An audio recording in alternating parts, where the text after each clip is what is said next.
Francis മാർപ്പാപ്പ കാലം ചെയ്തതോടെ അദ്ദേഹത്തിന്റെ പിൻഗാമി ആരാകുമെന്ന് ഉറ്റുനോക്കുകയാണ് ലോകം മുഴുവനുമുള്ള വിശ്വാസികൾ. ലാറ്റിൻ അമേരിക്കയിൽ നിന്നുള്ള ആദ്യ മാർപ്പാപ്പയായിരുന്നു പോപ്പ് ഫ്രാൻസിസ്. അദ്ദേഹത്തിന്റെ കാലഘട്ടം ആഗോള കാത്തോലിക്ക സഭയുടെ പരിവർത്തനത്തിന്റെ ചരിത്രകാലമായിരുന്നു. സഭാ നേതൃത്വം പതിറ്റാണ്ടുകളായി നിലപാടെടുക്കാൻ മടിച്ചുനിന്ന പല വിഷയങ്ങളിലും സുവ്യക്തമായ നിലപാടുകൾ കൈക്കൊള്ളാനും എതിർപ്പുകൾ തരണം ചെയ്ത് തീരുമാനങ്ങളിൽ ഉറച്ചു നിൽക്കാനും ഫ്രാൻസിസ് പാപ്പയ്ക്ക് സാധിച്ചു. അതുകൊണ്ട് തന്നെ അദ്ദേഹത്തിന്റെ പിൻഗാമിയെ തീരുമാനിക്കപ്പെടുമ്പോഴും ഫ്രാൻസിസ് പാപ്പയുടെ നിലപാടുകളുടെ സ്വാധീനം വളരെ വലുതായിരിക്കും. ഫ്രാൻസിസ് പാപ്പയുടെ ദേഹവിയോഗം മുതൽ ആരംഭിക്കും അടുത്ത പോപ്പിനായുള്ള തയ്യാറെടുപ്പുകൾ. ആദ്യ ദിവസം മാർപ്പാപ്പയുടെ മരണം. കാമർലെങ്കോ റോമൻ കാത്തോലിക്ക സഭയുടെ ചേംബർലൈനിൽ ഔദ്യോഗികമായി മാർപ്പാപ്പയുടെ മരണം സ്ഥിരീകരിക്കുന്നു. വ്യാജ പ്രമാണങ്ങൾ തടയുന്നതിന് മാർപ്പാപ്പയുടെ മോതിരവും സീലും നശിപ്പിക്കപ്പെടുന്നു. പത്രോസിന്റെ സിംഹാസനം സാദേ വക്കാന്തെ അല്ലെങ്കിൽ സീറ്റ് ഇസ് വേക്കന്റ് ഔദ്യോഗികമായി ആരംഭിക്കുന്നു. പാപ്പ ഇല്ല, അതുകൊണ്ട് തന്നെ സഭയെ നയിക്കാൻ ആരുമില്ല എന്നാണ് അർത്ഥം. 1 മുതൽ 9 ദിവസം ദുഃഖാചരണവും സംസ്കാര ചടങ്ങുകളുമാണ് നടക്കുക. മാർപ്പാപ്പയുടെ മൃതദേഹം സെയിന്റ് പീറ്റേഴ്സ് ബസിലിക്കയിൽ പൊതുദർശനത്തിന് വെക്കും. 9 ദിവസത്തെ ദുഃഖാചരണത്തോടൊപ്പം പ്രത്യേക കുർബാനകളും പ്രാർത്ഥനകളും നടത്തും. മാർപ്പാപ്പ കാലം ചെയ്ത് 15 മുതൽ 20 ദിവസത്തിനിടെയാണ് സാധാരണ പുതിയ മാർപ്പാപ്പയെ തിരഞ്ഞെടുക്കാനുള്ള നടപടിക്രമങ്ങൾ ആരംഭിക്കുന്നത്.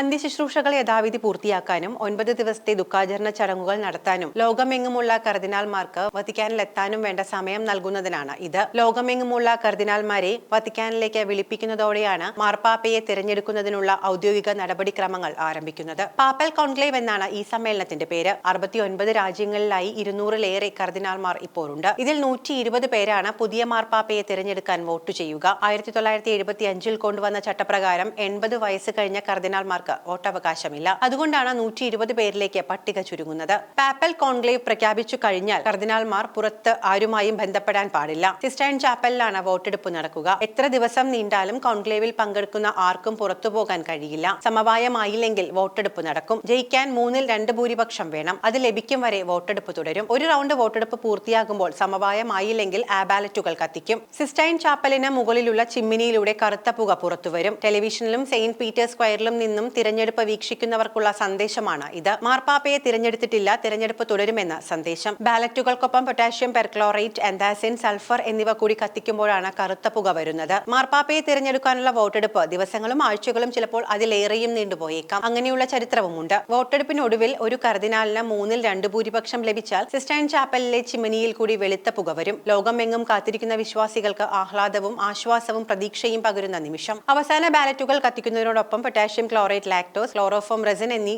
രാസവസ്തുക്കൾ കൂടി ചേർക്കുമ്പോഴാണ് വെളുത്ത പുക വരുന്നത്. അതിനുശേഷം പുതിയ മാർപ്പാപ്പയെ ഔദ്യോഗികമായി പ്രഖ്യാപിക്കും. ഒരു മാർപ്പാപ്പയെ തെരഞ്ഞെടുത്താൽ അദ്ദേഹത്തോട് ചോദിക്കുന്നു, സുപ്രീം പൊന്തഫീസായി താങ്കളുടെ കാനോനിക തെരഞ്ഞെടുപ്പ് സ്വീകരിക്കുന്നുവോ? അദ്ദേഹം സമ്മതിച്ചാൽ ഒരു പാപ്പാ നാമം തിരഞ്ഞെടുക്കപ്പെടുന്നു. പുതിയ മാർപ്പാപ്പ വെളുത്ത വസ്ത്രം ധരിച്ച് സെയിന്റ് പീറ്റേഴ്സ് ബസിലിക്കയുടെ ബാൽക്കണിയിൽ പ്രത്യക്ഷപ്പെടുന്നു. പ്രഖ്യാപനം നടത്തുന്നു. ഹബേ മൂസ് പാപ്പാം, നമുക്ക് ഒരു മാർപ്പാപ്പയുണ്ട് എന്നർത്ഥം. പാപ്പൽ കോൺക്ലേവിന് മുന്നിലുള്ള ഏതാനും ദിവസങ്ങൾ മാർപ്പാപ്പയുടെ തെരഞ്ഞെടുപ്പിൽ നിർണായകമാണ്. കർദിനാൾമാർക്ക് മുഖാമുഖം സംസാരിക്കാനും ധാരണകളിൽ എത്തിച്ചേരാനും ഈ ദിവസങ്ങളിൽ അവസരമുണ്ട്. ആശയങ്ങളുടെയും നിലപാടുകളുടെയും സമീപനങ്ങളുടെയും ഏറ്റുമുട്ടലുകളാണ് പലപ്പോഴും അന്തിമ ഫലം വൈകിക്കുന്നത്. ഫ്രാൻസിസ് മാർപ്പാപ്പയുടെ പിൻഗാമിയാകും എന്ന് കരുതുന്നവരുടെ പട്ടികയിൽ നിന്നുള്ള ചിലരെ പറ്റി ഇനി നമുക്കൊന്നറിയാം. ലൂയി ആന്റോണിയോ താഗ്ലെ, ഫിലിപ്പീനിൽ നിന്നുള്ള കർദിനാൾ. പോപ്പ് ഫ്രാൻസിസിന്റെ പുരോഗമന ആശയങ്ങളുടെ വക്താവും പ്രയോക്താവും. 67-കാരനായ കർദിനാൾ താഗ്ലെ ഫ്രാൻസിസ് മാർപ്പാപ്പയുടെ അടുത്ത അനുയായികളിൽ ഒരാളാണ്. ഏഷ്യയിൽ നിന്നുള്ള കർദിനാൾ എന്നതും നിലവിലെ സാഹചര്യത്തിൽ താഗ്ലെയുടെ സാധ്യത വർദ്ധിപ്പിക്കുന്നു. പിയത്രോ പെരോലിൻ, വത്തിക്കാനിലെ ഏറ്റവും പരിചയസമ്പന്നരായ ഭരണകർത്താക്കളിൽ ഒരാളാണ് ഇറ്റലിയിൽ നിന്നുള്ള കർദിനാൾ പിയത്രോ പെരോലിൻ. 2013 മുതൽ വത്തിക്കാനിലെ വിദേശകാര്യ സെക്രട്ടറി. 70 വയസ്സ്. ചൈനയിലും പശ്ചിമേഷ്യയിലും എല്ലാം നയതന്ത്ര ചർച്ചകളിൽ സജീവം. ദൈവശാസ്ത്ര ചിന്തയിൽ ഉറച്ചുനിന്ന് ഫ്രാൻസിസ് മാർപ്പാപ്പയുടെ പുരോഗമന ആശയങ്ങളോട് ആഭിമുഖ്യം പ്രകടിപ്പിച്ചിരുന്ന കർദിനാൾ പിയത്രോ പെരോലിന് വത്തിക്കാനിലെ ഭരണ സംവിധാനങ്ങളുടെ ചുക്കാൻ പിടിക്കുന്നവരുടെ ശക്തമായ പിന്തുണയുണ്ട്. പീറ്റർ ടക്സൺ, സഭയുടെ സാമൂഹിക നീതി ഇടപെടലുകളുടെ മുഖമാണ് കർദിനാൾ പീറ്റർ ടക്സൺ. കാലാവസ്ഥാ വ്യതിയാനം, ദാരിദ്ര്യ നിർമ്മാർജ്ജനം, സാമ്പത്തിക നീതി തുടങ്ങിയ വിഷയങ്ങളിലും ശ്രദ്ധേയമായ ഇടപെടലുകൾ നടത്തിയിട്ടുണ്ട്. 76-കാരനായ പീറ്റർ കോഡ്വ